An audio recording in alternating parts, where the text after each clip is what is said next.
a veces sale un puntaje de ese tipo. Entonces tenemos que hacer el ajuste correspondiente y esto se hace al final, correspondiendo a que si tenemos un puntaje de más de .60 para arriba, se sube al inmediato superior, vaya la redundancia, y si es menos de esto, pues me voy al puntaje inferior de lo que tengan. Es decir, si saco 8.57, pues es 8, chicos, ¿sale? No es 9. Si salen 8.63 o 60, ya, pues es el 10. Es el 9, perdón, el siguiente, ¿sale? Yo me parezco Peña Nieto. Y bueno, lo importante en esto es que ya tengan conocimiento de esta parte para que no tengamos problemas al final. Realmente van a ver ustedes que si hacen sus actividades conforme se está indicando, esto va a ser muy fácil de hacerlo en todas las actividades que se tienen que realizar. Nosotros como área médica no solamente tenemos que estar realizando presentaciones o hacer trabajos de memoria, se requiere análisis, se requiere pues trabajo colaborativo, lógica, etcétera. Muchas de nuestras actividades que tenemos que hacer son de evaluación de múltiples aspectos. Entonces, todas las actividades tienen que tener su carátula, hagan carátulas artísticas, chicos, o sea, la verdad es que ya tienen un sinfín de plataformas, fotos, etcétera.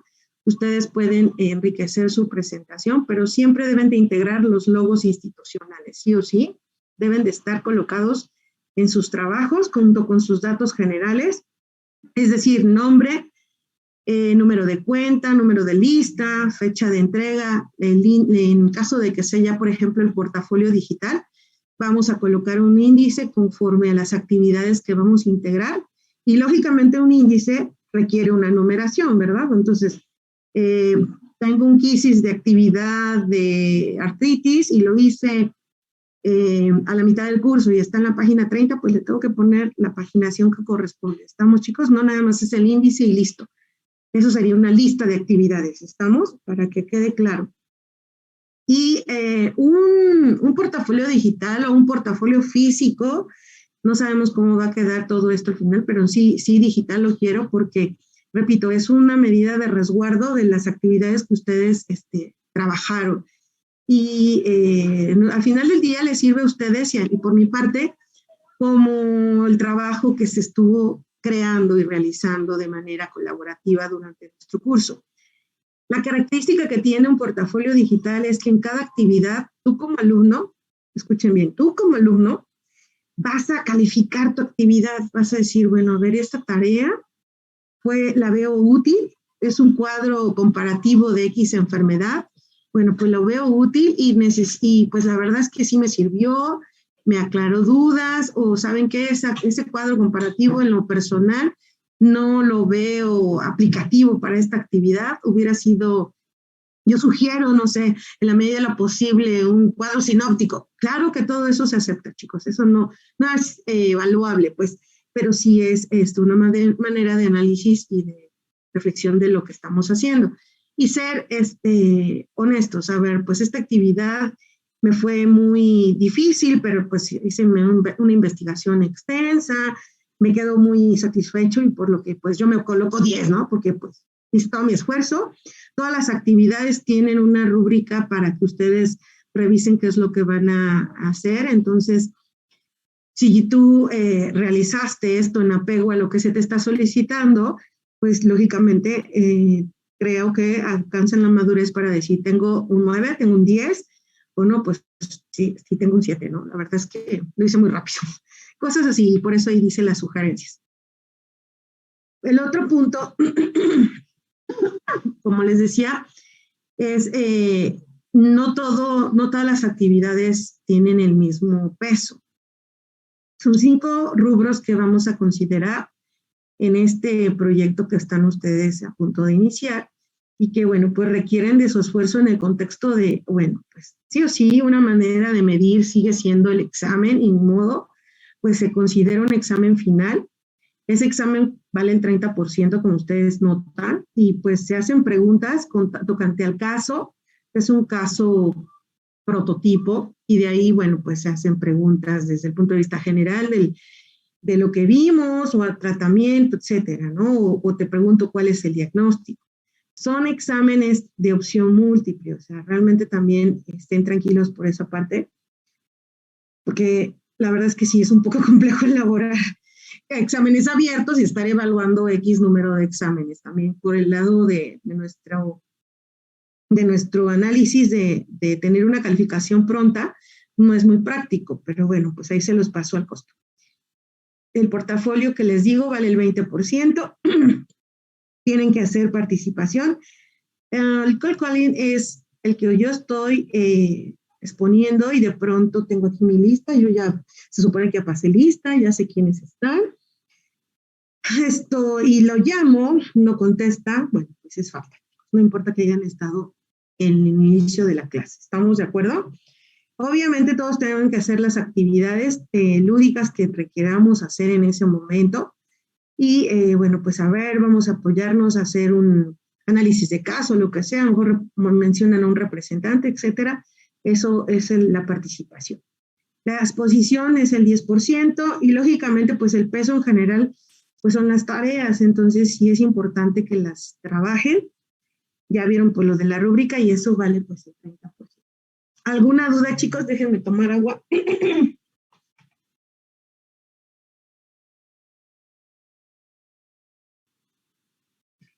¿Ninguna duda? Doctora, las tareas entonces son las que se van a entregar en el aula virtual o son las que vamos a tener que vamos a incluir todo en el portafolio digital. Ahí es mi duda.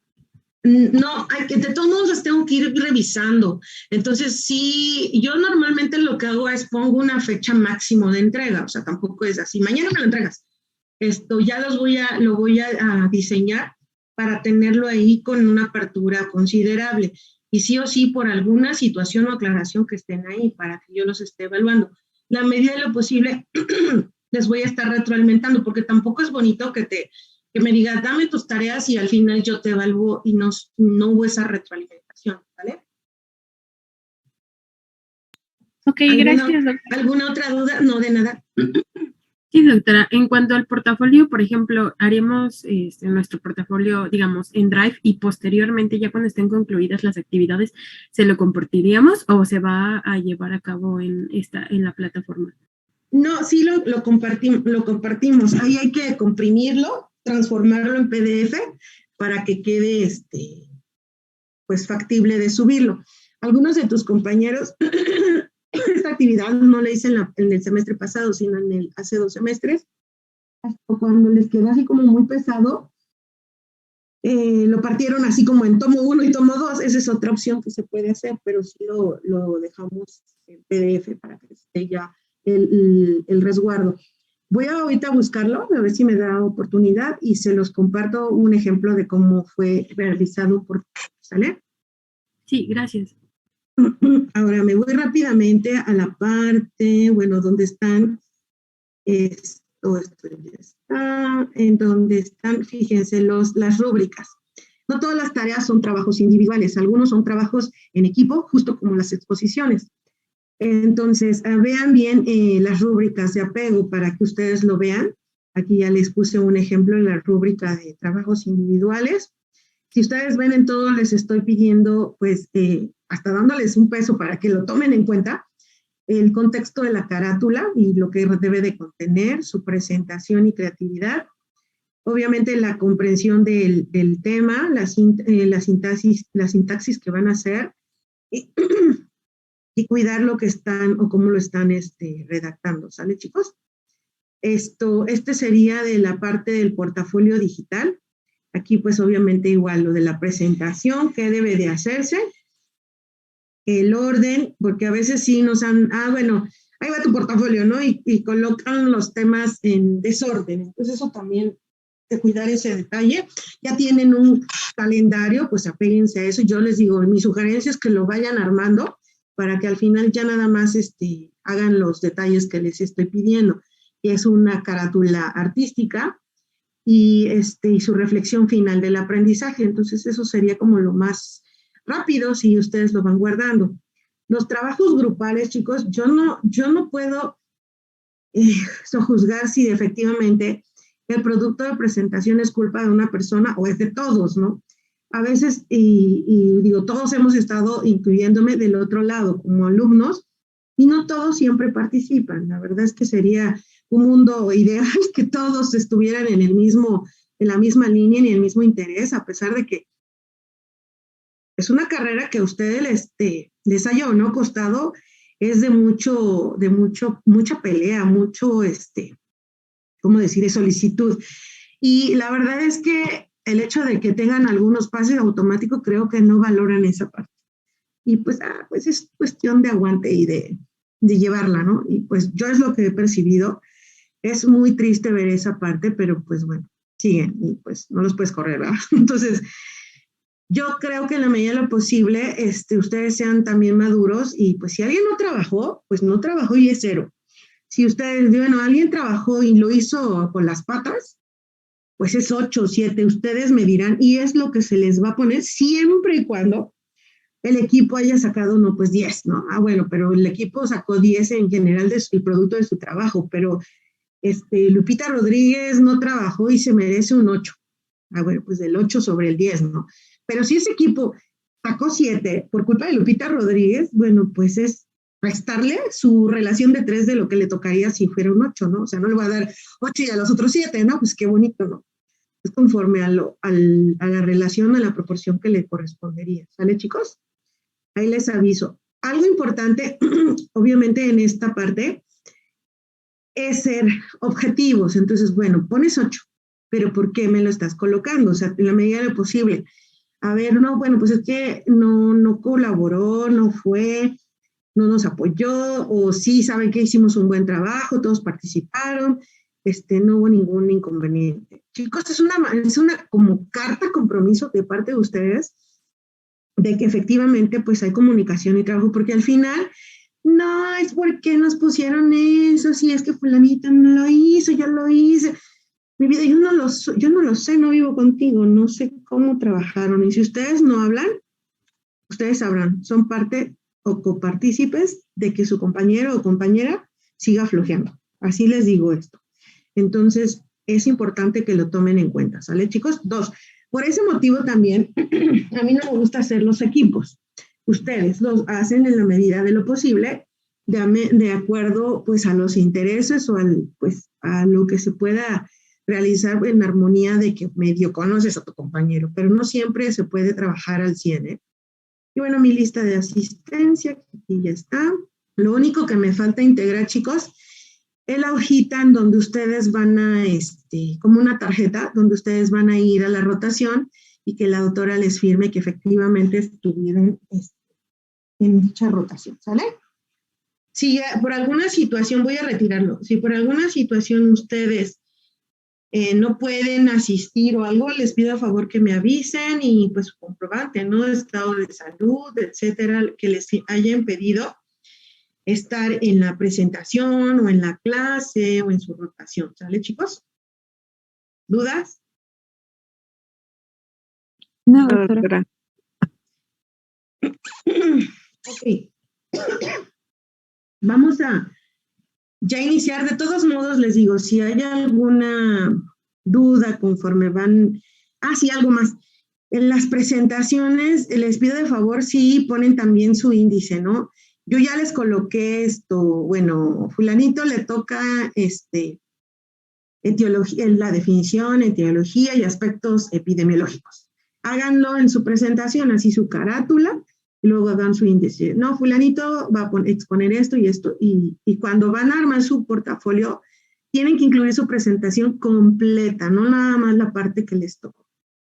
¿Vale? Bueno, pues bueno, una foto panorámica del hospital, chicos, por lo menos ya no está así, ya saben.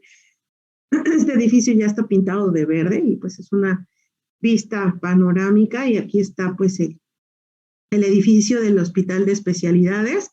Este es aquí por donde está, más atrás está el banco de sangre. Se me fue ahorita el nombre de esta calle. Pero por acá está el estacionamiento y nosotros estamos en este edificio. Recuerden, es el edificio del Hospital General, y esto prácticamente es circuito. Este puente peatonal es el que da a Vallejo, es el único puente que te deja en el auditorio donde está el hospital. También tiene acceso al Hospital General, ¿eh? Lo consideren. Esta parte de la primera plática que les estoy compartiendo, chicos, tiene como objetivo que ustedes den cuenta de forma general de que los pacientes tienen un sinfín de signos y síntomas que pueden mimetizar un sinfín de enfermedades, y que, bueno, lo importante aquí es que ustedes tengan ese interés y esa curiosidad de estar abiertos a que sea posiblemente una enfermedad reumatológica. Y en un supuesto caso de que tengan que abordarlos porque les toque a ustedes, pues tratar de identificar esos signos y síntomas sugerentes de esta enfermedad o de alguna en específico, y que si no está en sus manos, bueno, realizar la referencia oportuna a los pacientes en la medida de lo posible de manera dirigida.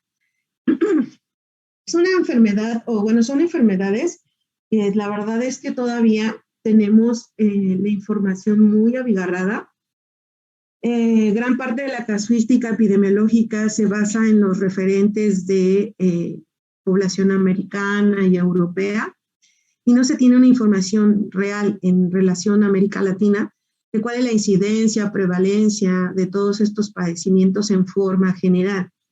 Repito, nosotros tenemos que considerar pues los referentes que se tienen del Colegio Americano de Reumatología, la Liga Europea contra el Reumatismo. En los niños, bueno, está un grupo de estudio que se abrevia PRINTO, y está también EULAR, la Sociedad Española de Reumatología Pediátrica, que son los que tienen como la batuta de las evaluaciones y de los referentes epidemiológicos. Y tienen sus páginas, aunque ya lo quité, que al final es algo que no se los mencioné, pero ahorita al final lo vuelvo a colocar. Les coloqué ligas de acceso a justo a estas páginas algunas, y viene información muy sintetizada. La verdad es que si ustedes lo leen primero en esas páginas y se van a la lectura ya informal, les va a ser más fácil porque les hace la plática más amena, más, ¿cómo decirles?, resumida, para que ustedes puedan comprender un tema, ¿no?, en particular, sobre todo cuando van a exponer, como que ya te das cuenta de hacia dónde debe de ir dirigida el abordaje. Y repito, las enfermedades en forma general, pues su prevalencia varía dependiendo de qué padecimiento es. Aquí tenemos padecimientos que abordan el aparato locomotor, ¿no? Las articulaciones, lo muscular, espondiloartritis, artritis, gota, etcétera. Y también tenemos dentro de nuestro estudio como disciplina que conocer de los tumores óseos malignos y no malignos, enfermedades por depósito lisosomal, que son enfermedades que también te pueden mimetizar una artritis si no lo son. Por el lado de lo muscular, pues tienes enfermedades como niño hipotónico, o algunos que presentan inicio tardío, enfermedad de Pompe es un ejemplo, algunas enfermedades musculares, por ejemplo, se me está olvidando ahorita, que también te pueden dar debilidad, miastenia gravis, y que pues es algo genético y neurológico, ¿no? No es en el orden de lo reumatológico, pero puede llegar. Entonces es muy, muy, muy variable, chicos. Ahora, en forma general, sí hay que saber que conforme pues vamos envejeciendo, la población tiene mayor riesgo de presentar un padecimiento reumatológico. De tal suerte que se dice que de 1 de cada 3, entre los 45 y 64 años, van a tener alguna de estas entidades. Y después de los 65, pues casi 1 de cada 2 lo va a presentar. ¿A qué me quiero referir con esta diapositiva? Esto nos hace referencia, chicos, a que debemos de considerar en los padecimientos reumatológicos el todo, ¿no? El huésped, el contexto del ambiente y la susceptibilidad genética. No cambia conforme a otras entidades. Al fondo tenemos pues a un individuo, sea hombre o mujer, o sea, ustedes ven, no tiene un género en específico, puede afectar a ambos géneros. Claro que lo van a ver que al final del día los padecimientos reumatológicos tienen mayor prevalencia en el género femenino que en el masculino. El hecho de que tengan las manos abiertas en abducción, esto nos da a que pues tenemos que tener una homeostasis entre lo externo y lo propio, chicos. O sea, esa es así como la invitación, así como las pinturas que te explican, esto es una pintura que nos refleja esto. Algo así, chicos, nos está proyectando el equilibrio que debemos de tener con nuestro entorno y con nuestro sistema inmune. De ahí también, pues, estas células que aquí vemos en la imagen, que nos ayudan a hacer referencia de que también nuestro sistema inmune tiene un papel muy importante en este tipo de entidades. Se ha visto que gran parte de los pacientes, por ejemplo, que llegan a tener lupus, miopatías autoinmunes, pueden llegar a tener alguna susceptibilidad por defectos en el sistema inmune de manera genética, o sea, deficiencia de complemento, tienen antecedente de trombocitopenia, y que al final del día termina siendo un lupus, ¿no? O tienen deficiencia de alguno de los factores de presentación de células presentadoras de antígeno, ¿no? Neutrófilos, etcétera, que los hace susceptibles a este tipo de entidades, sobre todo las de enfermedades sistémicas como lupus o síndrome de anticuerpos. También se ha visto, les decía esto, de los defectos en el sistema hematológico, pues algunos llegan a tener padecimientos, yo les digo, así entre nos, que es como que se van cocinando, chicos, porque hay pacientes que debutan en la infancia y los catalogan como por ejemplo, una anemia hemolítica autoinmune primaria. Y al final del día, cuando viene el estrés orgánico de esa paciente, cuando es la adolescencia o el embarazo, una infección, etcétera, etcétera, de pronto no tienen recaídas, no evolucionan como deberían, porque el padecimiento se le suman síntomas constitucionales o sistémicos que no van con el padecimiento o no le encuentran por qué está así. Y de pronto alguien dice, bueno, pero tiene una anemia hemolítica autoinmune primaria y de pronto está otra vez activa, tiene fiebre, ataca el estado general y bueno, tiene leucopenia, pero no encontramos nada en sus cultivos y oh sorpresa, hasta le toman anticuerpos y están positivos para el lupus, ¿no? Anticuerpos antinucleares, anti-DNA, tienen deficiencia o consumo de complemento y pues esto da pauta a cumplir con los criterios de clasificación desde el punto de vista del laboratorio que te ayudan a darle el respaldo a ese sospecha diagnóstica o ese diagnóstico que tienes en puerta. No solamente el contexto externo, interno tiene que ver, sino el externo. Y aquí, pues bueno, los protagonistas de que sean causa de una recaída o como que el detonante pueden ser las infecciones. De cualquier índole, chicos, pueden ser virus, parásitos, micobacterias. Ahora, en orden de importancia, 3 de cada 4 pueden tener el antecedente de una infección viral, ¿no? Virus de Epstein-Barr, parvovirus, citomegalovirus, son como de los más frecuentes. También ustedes van a ver que hay algunas entidades, repito, como las de orden sistémico. Lupus es un caso en el cual el hecho de que el paciente tenga un padecimiento en específico y de pronto les prescriban medicamentos para controlar la presión arterial, las crisis convulsivas, o son como de los más clásicos.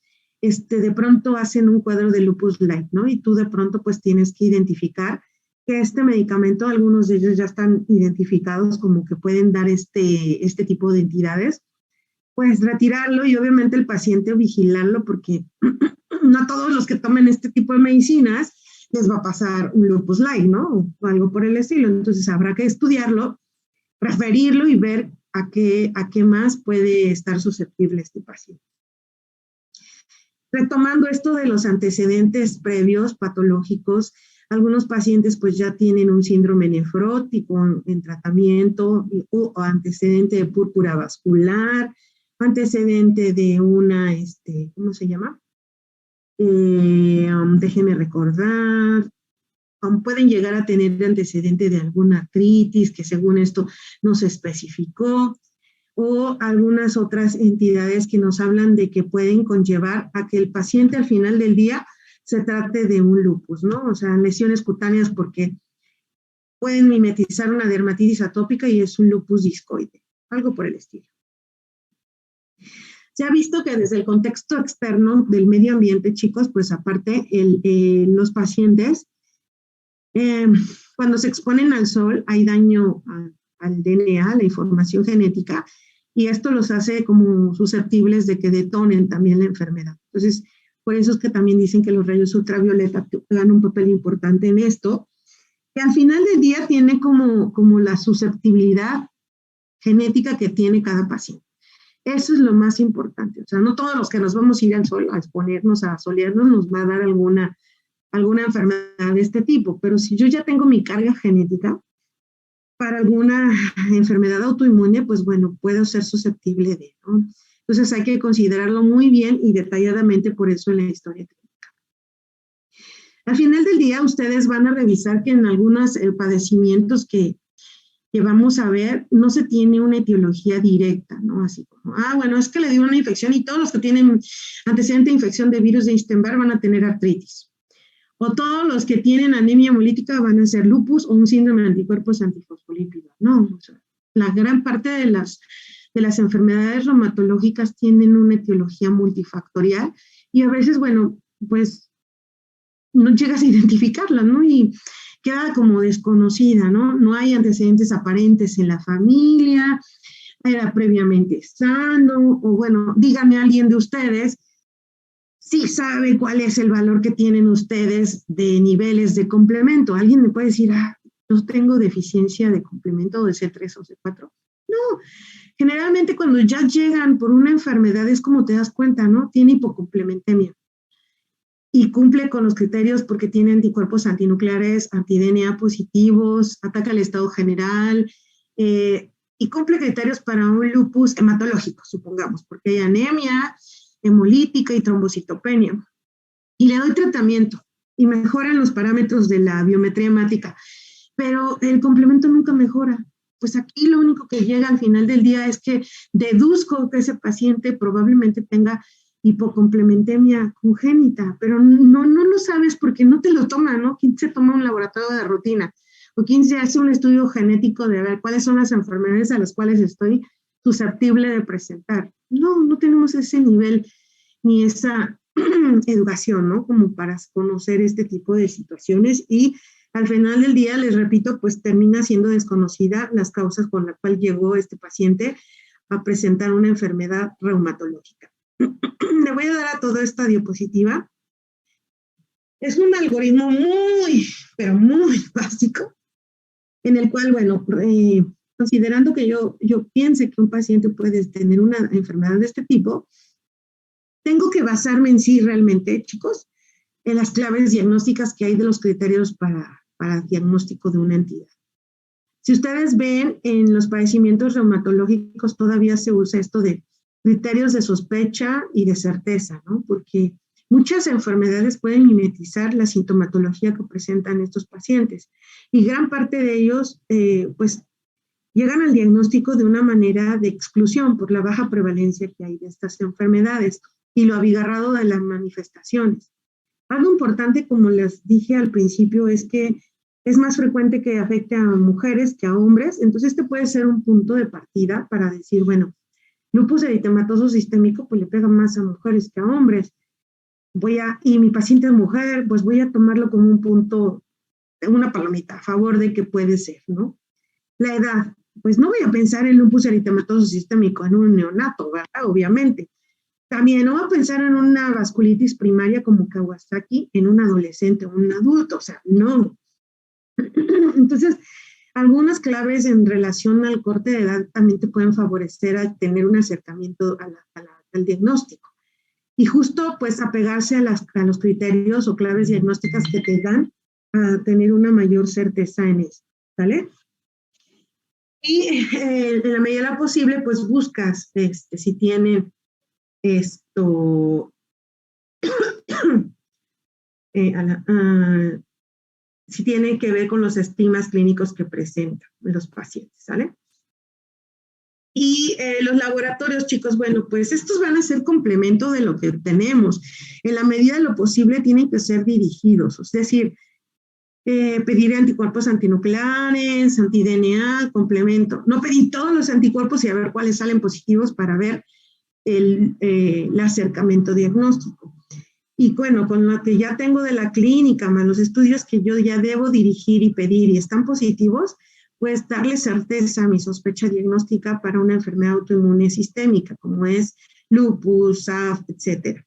Pero supongamos que tiene la clínica, pero los laboratorios están negativos.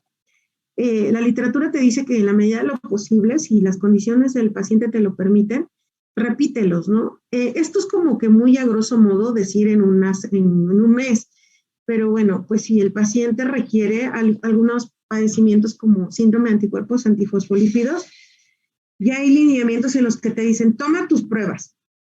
Si no los tienes positivos los 3 aspectos, los 3 anticuerpos más específicos para SAF, en 12 semanas repítelos, estamos hablando de 3 meses, ¿no? En 12 semanas repítelos, y si no das tratamiento, lo esperado que si uno de esos anticuerpos salió positivo, los otros ya estén positivos o estén a títulos más altos positivos, porque no les estoy dando ninguna intervención terapéutica. Más sin embargo, se los realizo, solo uno de ellos salió positivo a títulos bajos, y a las 12 semanas que lo repito, que salen negativos, pues no fue el padecimiento, ¿sí me explico? Los padecimientos de esta índole no se negativizan si no le damos tratamiento.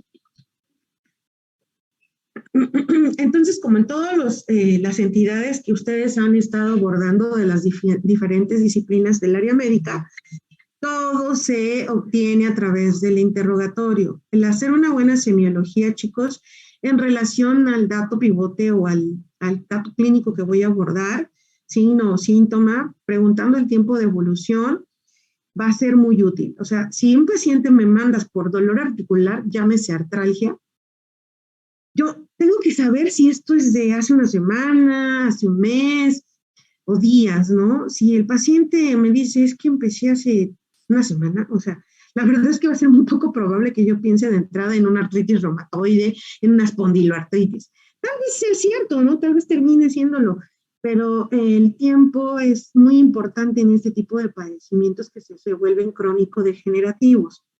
Incluso tiempos de corte lo vamos a ver en la artritis, te lo toma para decir, bueno, si tienes tanto tiempo, ya lo mínimo que debe de tener un mes, bueno, 6 semanas, bueno, entonces sí lo tomo en consideración, es un punto.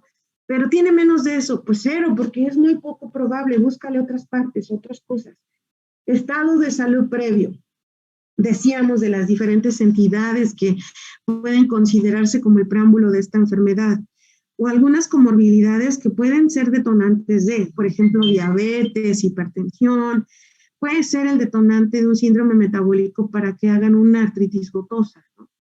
Entonces, es considerar también que esto es importante porque de ahí voy a incidir para un buen control y manejo del paciente y, lógicamente, pues dirigir mi exploración articular de manera general, pero con mayor énfasis hacia el padecimiento o al área que estoy investigando.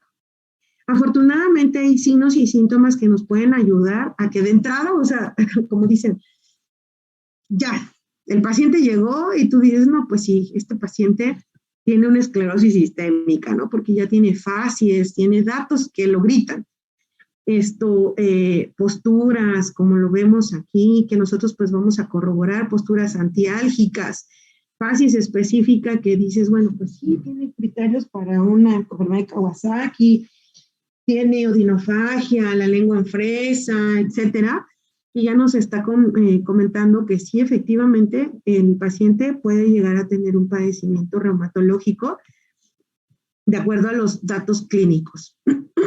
Algo muy frustrante en estas enfermedades, chicos, es que casi el 90% de ellos llegan a tener signos y síntomas inespecíficos, es decir, fiebre, síntomas constitucionales, ataque al estado general, como un preámbulo del padecimiento. Y la lista aquí lo ven, chicos, o sea, un paciente con fiebre, con artritis idiopática juvenil, variedad sistémica, llegan a tener un historial previo de fiebre, ¿no? De semanas, lupus eritematoso sistémico, Kawasaki, que es el punto de partida de más de 5 días de fiebre, de difícil control, pues ya entra como un criterio mandatorio para sospechar en Kawasaki. Síntomas constitucionales, adenopatías sistémicas, fiebre, adenopatías, hepatoesplenomegalia, que esto también lo pueden llegar a tener pues enfermedades oncológicas, si se dan cuenta. En esta imagen, chicos, ¿qué notan? Sirve que tomo agua. ¿Alguien, chicos? Pues ¿Alguien quisiera describir? Una pacientita que tiene una fasiálgica, ¿no? O sea, claramente se ve que está teniendo dolor. ¿Qué más te llama la atención?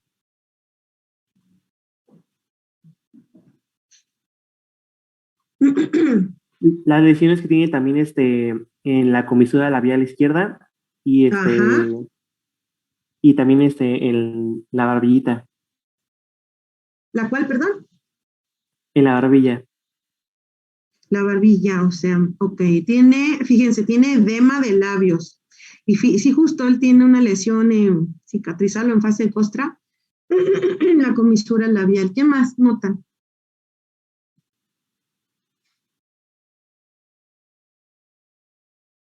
¿No les llama la atención los ojos, la conjuntiva?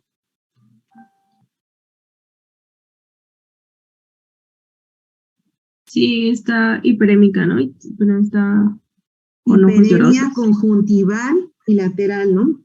Vean, entonces poco a poco, pues estamos viendo que esta paciente tiene ya varios criterios. Te llega por fiebre, hiperemia conjuntival bilateral no supurativa, edema de labios, no sabemos cómo está la lengua, pero si tiene hipertrofia papilar o que lo que traduce una lengüita en fresa, noten aquí, se me alcanza a notar, bueno, se alcanza a observar un poco de hiperemia y aumento de volumen en el cuello. ¿Qué sería esa parte?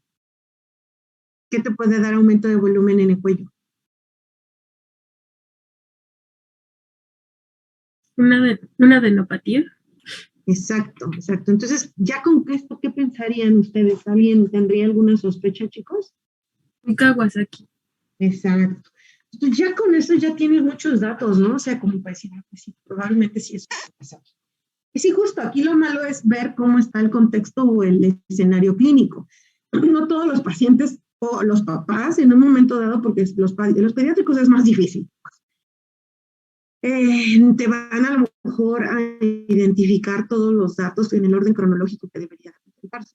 Pero si tiene ya la fiebre, más de 5 días, tiene adenopatías, tiene un rash polimorfo, bueno, pero nos está diciendo aparte que tuvo tos seca, vómito de continuo gastroalimentario, pero la pancita está bien, pues hay que ver, ¿no? El rash, qué distribución, cuándo empezó, qué características tiene, ¿no? Aquí, por ejemplo, esta paciente pues tiene una postura antiálgica porque también tiene compromiso a nivel articular.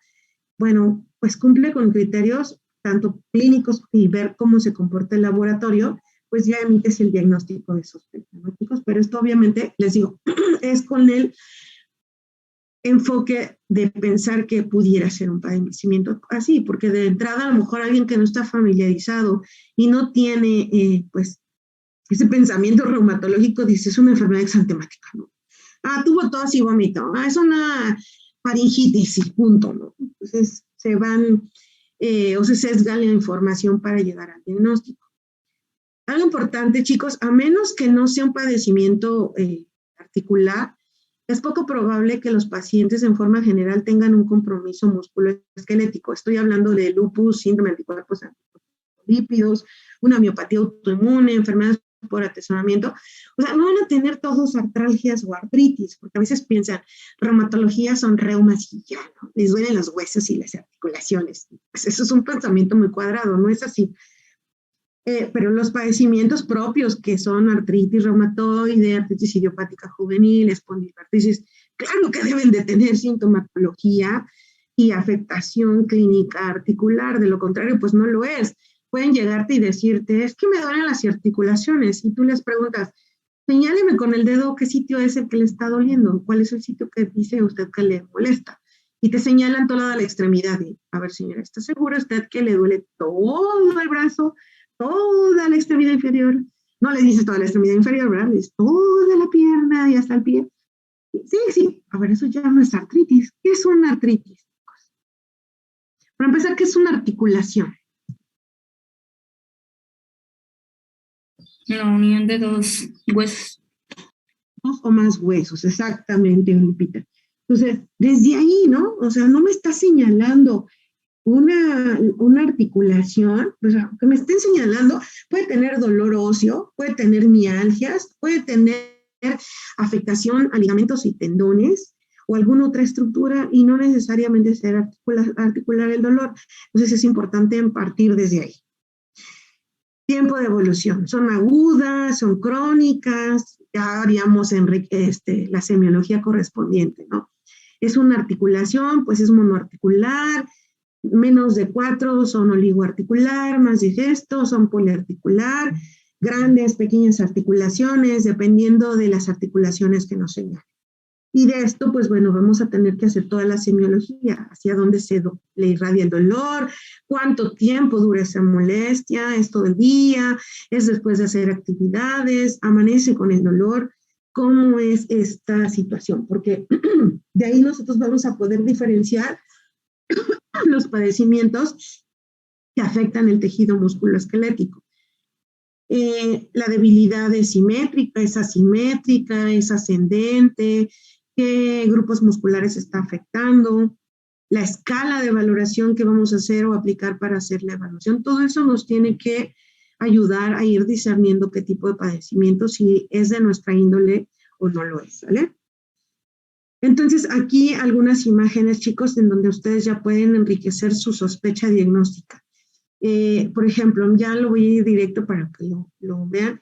Pues casi todos los pacientes, como son padecimientos crónico-degenerativos, desde que entran los pacientes con artritis, tienen caída del arco plantar y por consiguiente hacen deditos en garra, ¿no? Los deditos de los pies se ven así como se observa ahorita en esta imagen superior. Aquí. Hay algunos aspectos de pie de egipcio, dependiendo si hacen alus valgus, hacen limitación para las fases de la marcha. Este niñito, por ejemplo, en la parte inferior, el arco de extensión está limitado, entonces hacen contracturas en flexión, y por más que tú le pidas al paciente que lo extienda, pues no lo va a lograr, y esto nos habla de cronicidad, sobre todo si no te encuentro signos o datos que nos hagan pensar que en este momento hay una sinovitis activa, porque tengo derrame en las articulaciones, ¿no? Nótense el aumento de volumen. Entonces, dolor, aumento de volumen por la sinovitis y la limitación de los arcos de movilidad nos hablan de una articulación activa. Pero si lo que prevalece ya son los datos de anquilosis, contracturas, sin tener un dato franco de derrame o dolor en ese momento, nos hablan más de cronicidad.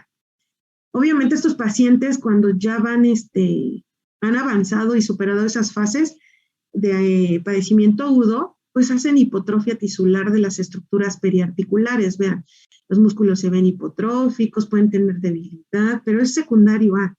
También aquí alcanzamos a notar unas pequeñas tumoraciones que se ven, esas salientes de color blanquecino, que se presentan en algunos pacientes que tienen enfermedad mixta de tejido conectivo, dermatomiositis, enfermedad sistémica, esclerosis sistémica, y se llaman calcinosis, chicos. Entonces, cuando yo observo este tipo de lesiones, nos hablan de una enfermedad pues más severa y crónica. Desafortunadamente, como estos padecimientos son crónico-degenerativos y nos llegan a presentar alguna situación en particular, permítanme, nos hacen una situación en particular que nos hace, ¿cómo decirles? No tanto ruido, ¿no? O sea, a lo mejor alguien que tiene una enfermedad sistémica, que tiene fiebre, pérdida de peso y ese rollo, pues sí busca atención.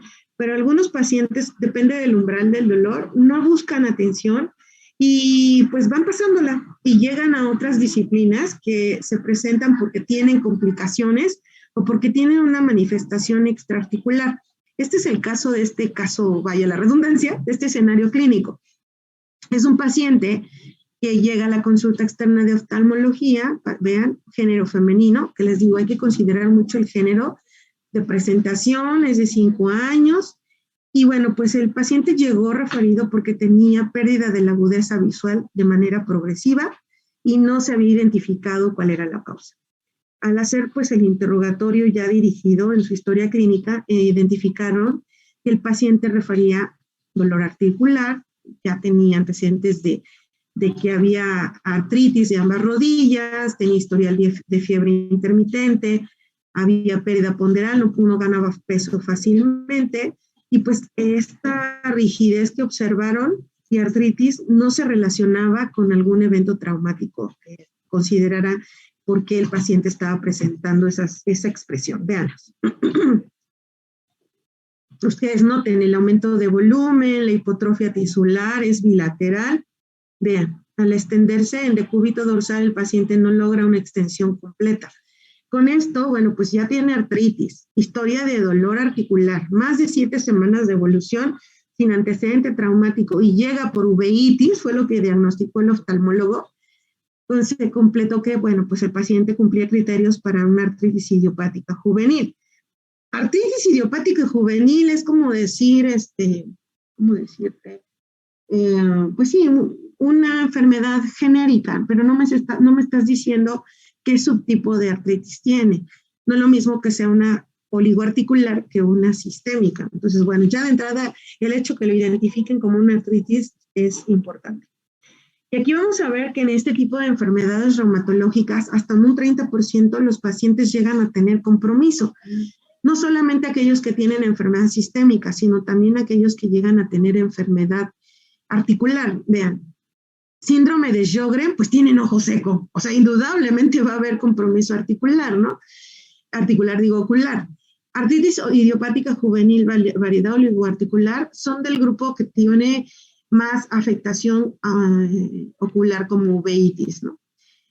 Lupus eritematoso sistémico puede tener queratoconjuntivitis seca, uveitis, epiescleritis, conjuntivitis, puede tener de todo, chicos, tanto por la enfermedad vascular como por los medicamentos, ¿no? O sea, sabemos de antemano que estos pacientes pueden llegar a requerir en un largo periodo de tiempo y en diferentes momentos diversas cantidades de esteroide, y el esteroide te causa compromiso ocular.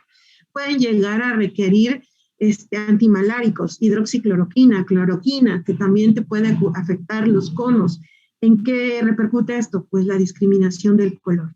Entonces, estos pacientes es importante, pues, saberlo, cómo están al inicio y cómo van a ir evolucionando conforme yo estoy dando tratamiento, porque de eso voy a dar ajustes del medicamento y estar, pues, atento a estas posibles complicaciones que pueden llegar a presentar extraarticular en los pacientes.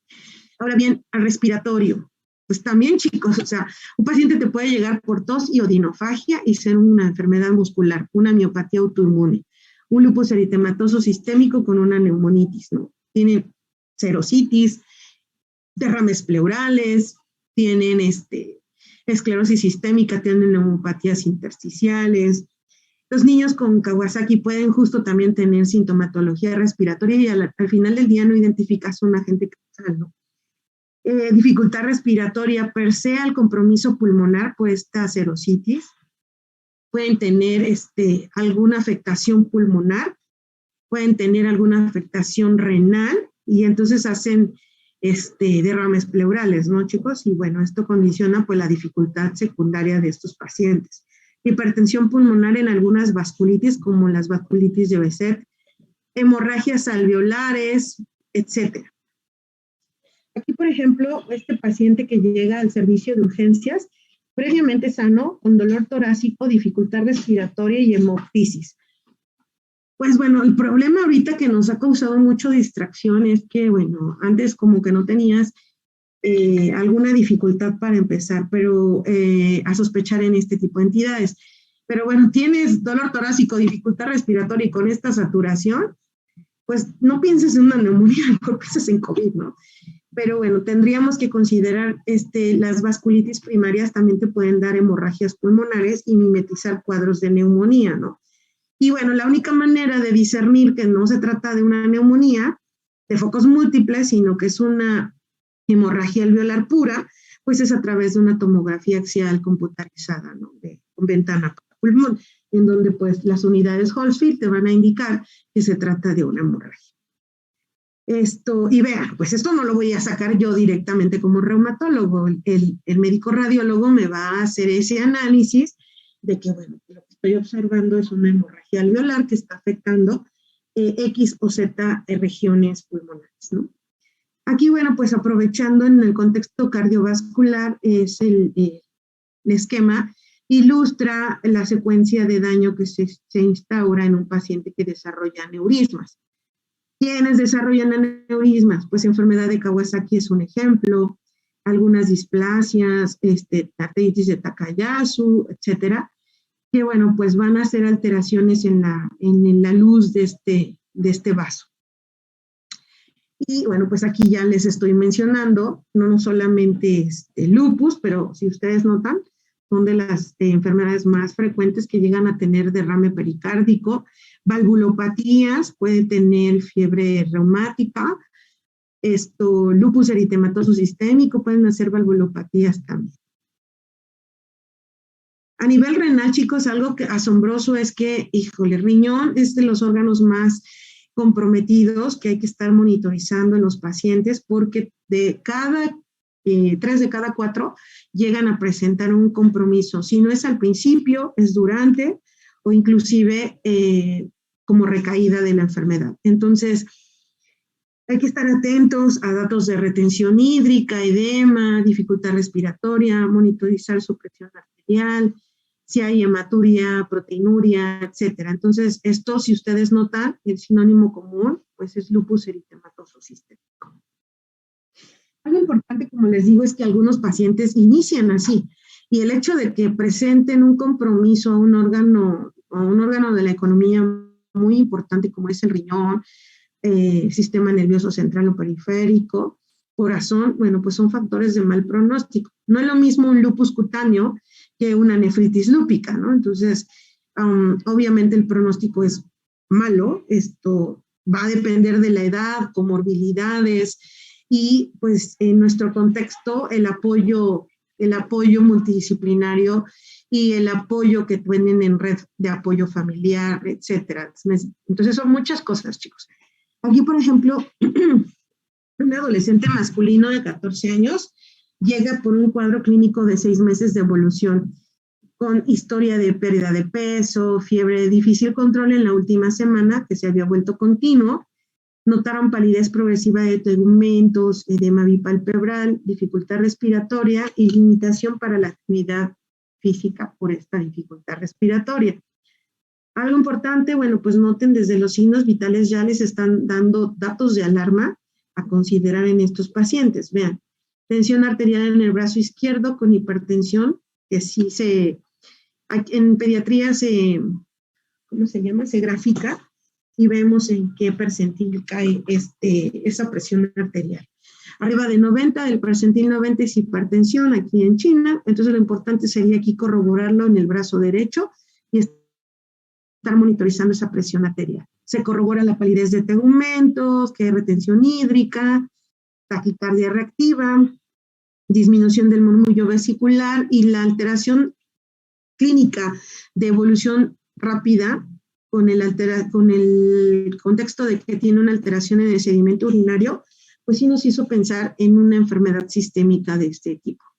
Aquí, bueno, en la imagen se alcanza a notar un poco del edema bipalpebral que presenta el paciente.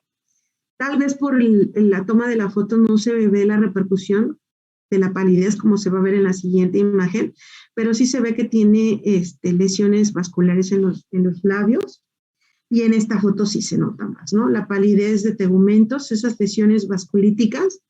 Y bueno, pues con todo esto, chicos, el niño se concluyó que se trata de un lupus eritematoso sistémico. ¿Qué ponderaciones hay que hacer aquí? Pues para empezar, el lupus eritematoso afecta más a mujeres que a hombres. Mal pronóstico. Es pediátrico, mal pronóstico. Esto está comprometiendo riñón, peor, o sea, no sé qué nefritis lúpica tenga. Depende de ahí cómo va a ser el contexto del tratamiento, si no encuentra alguna otra comorbilidad, etcétera, para ya instaurar. Pero de entrada, el paciente tiene factores de mal pronóstico para respuesta al tratamiento. Neurológico es otro, chicos. Algunos libros todavía te dicen que los criterios para hacer diagnóstico de lupus eritematoso sistémico es que tengas 4 criterios de 10. Sin embargo, desde el punto de vista neurológico van a ver ustedes, chicos, que nos quedamos cortos. ¿Por qué? Porque no solamente se da, esperen un segundito.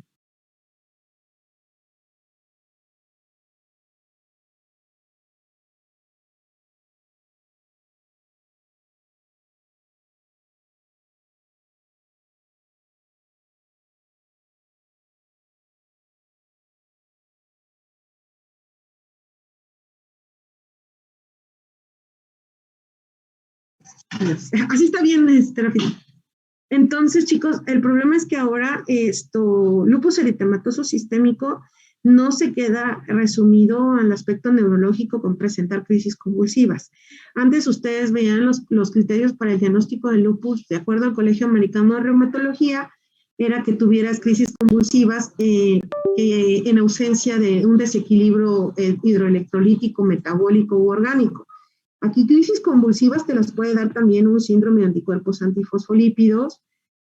Pacientes pueden llegar a tener dolor de cabeza, pueden tener mielitis transversa, psicosis. Pero algo importante, chicos, es que estos pacientes, bueno, no creo que en esta diapositiva no lo tengo, pero en su momento, lupus eritematoso, neurolupus como tal, son 19 síndromes, chicos, 19 que encasillan afectación al sistema nervioso central y periférico. Entonces, vamos a ver que hasta radiculopatías, afectaciones a nervios craneales pueden conllevar a que tenemos ese tipo de situación, ¿vale?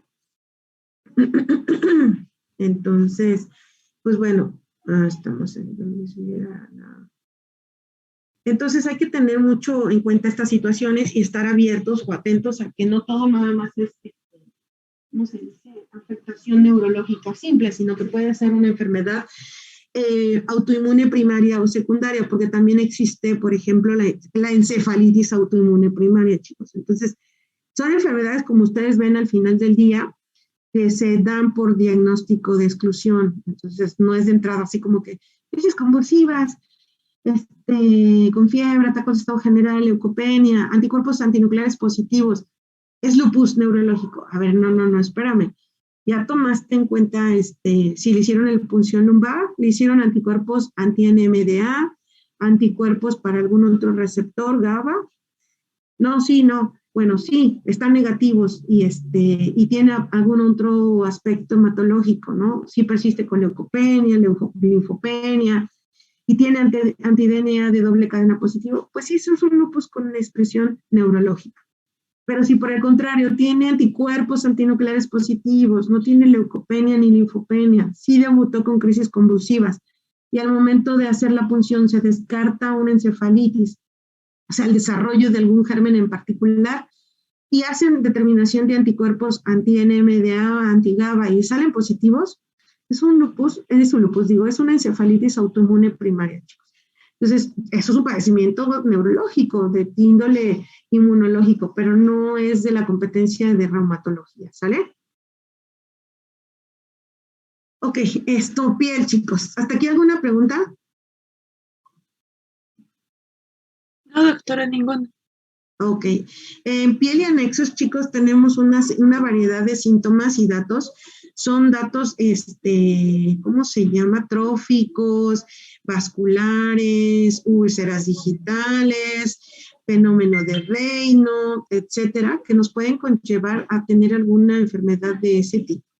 Les voy a mostrar algunas imágenes. Por ejemplo, la fotosensibilidad que se muestra en esta imagen, pues es una fotosensibilidad exagerada, ¿no?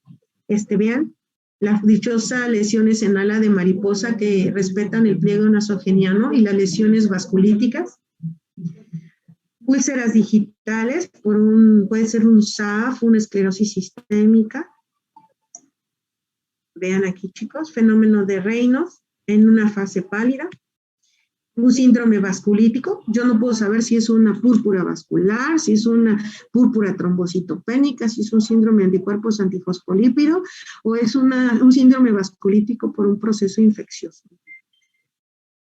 Lesiones vasculares, las famosas pápulas de Gotro, el eritema en heliotropo y el eritema facial generalizado que llegan a presentar los pacientes con una dermatomiositis.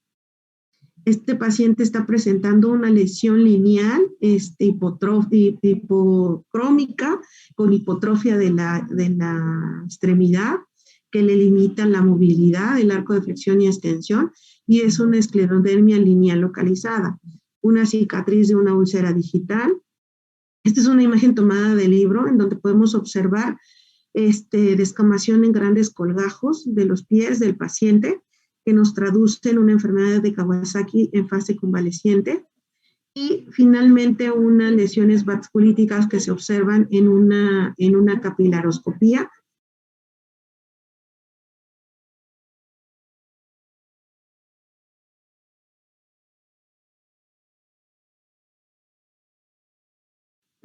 A ver, espérenme, chicos, estoy teniendo ya. Entonces, bueno, algunos pacientes, pues hay que considerar el contexto clínico, repito, en la edad de presentación. Este paciente, pues llegó previamente sano, con una semana de evolución, irritable, edema de fiebre, edema del dorso de las manos, en antebrazo izquierdo y unas lesiones agonosas en miembros inferiores. Se corroboró las lesiones en las extremidades.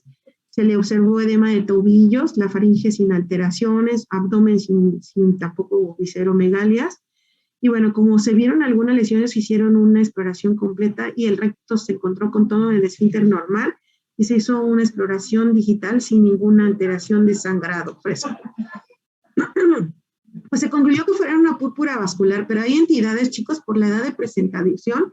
Púrpura vascular es una vasculitis primaria que afecta más a escolares que a otros pequeños. Si ahí veo esas lesiones, pues yo puedo estar pensando en un edema hemorrágico agudo del lactante, pero bueno, solo la biopsia te puede decir qué onda.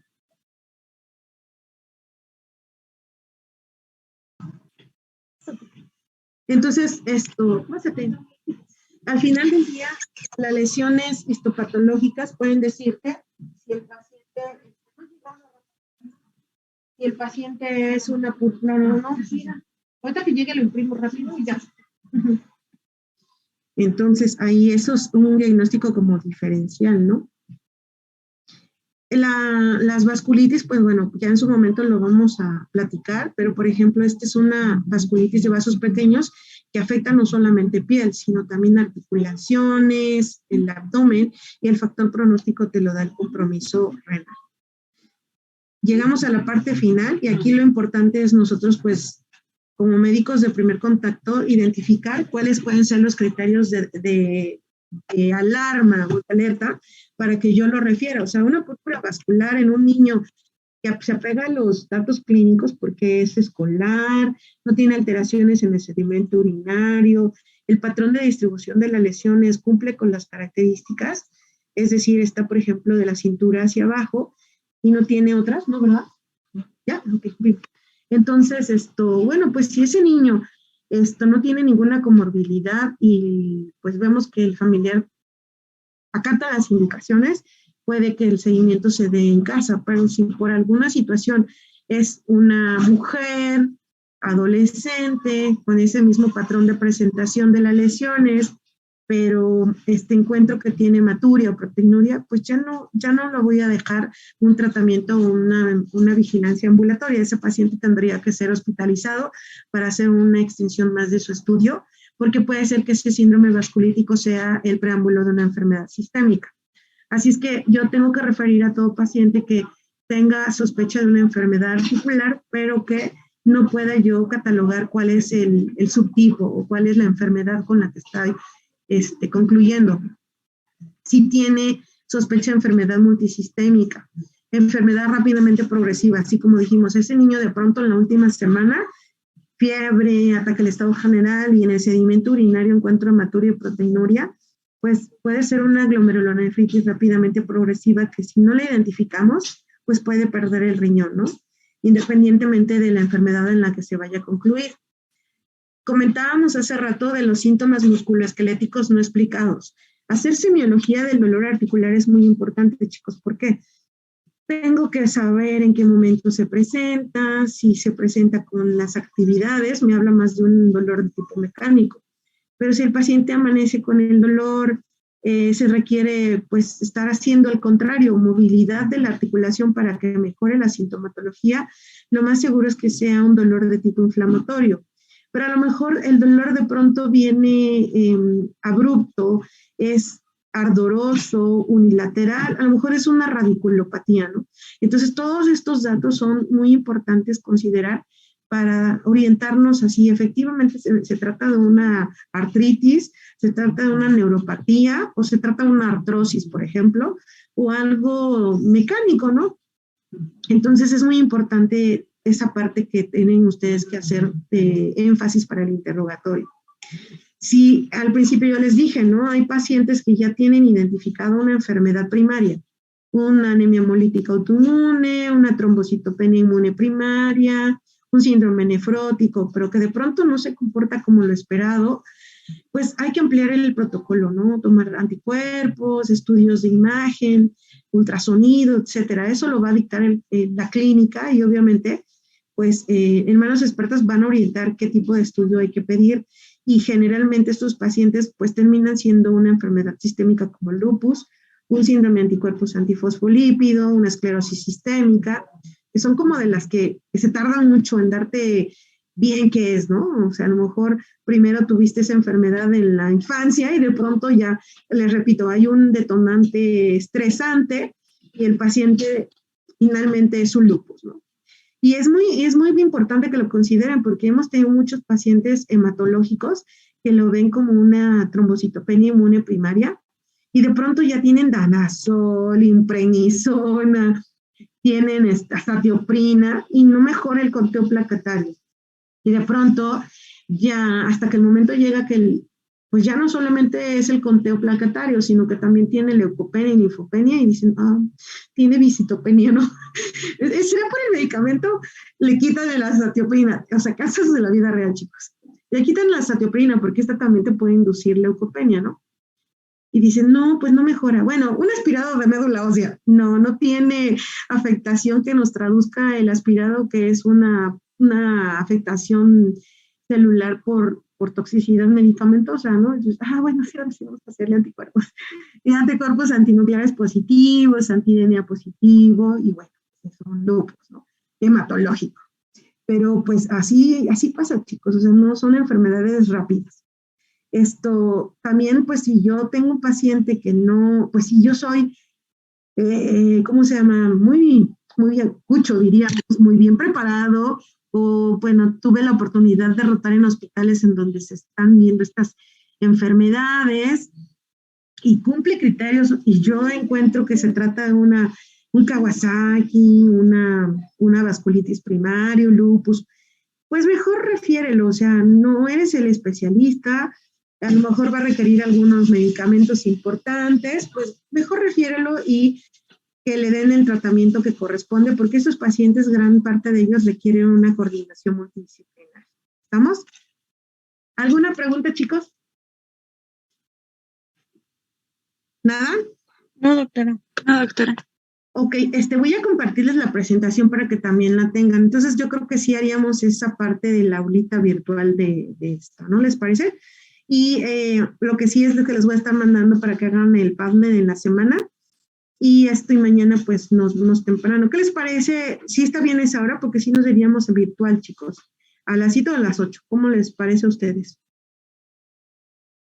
Porque hoy también, la verdad, estuve media cruzada de cables. Le mandé a Diana el link a las 8 porque pensé que eran las 8. Pero después dije, sí, tiene razón, nos vemos más tarde. Entonces, ¿cómo les acomoda a ustedes?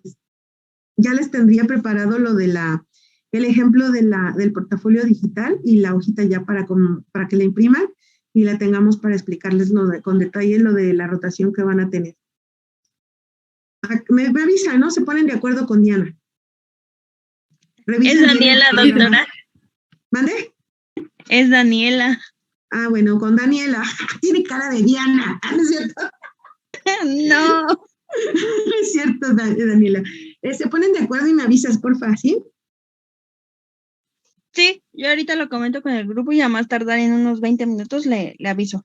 Ok, chicos, pues bueno, los voy a dejar porque tengo algunas cosas y tengo mis crisis del tos. Con razón no voy a poder aquí seguir. Revísenlo y platicamos, porfa. Sí, doctora, gracias. Sí, doctora. Gracias, doctora. Gracias, Gracias, doctora. Excelente tarde. Gracias, doctora. Gracias, bye.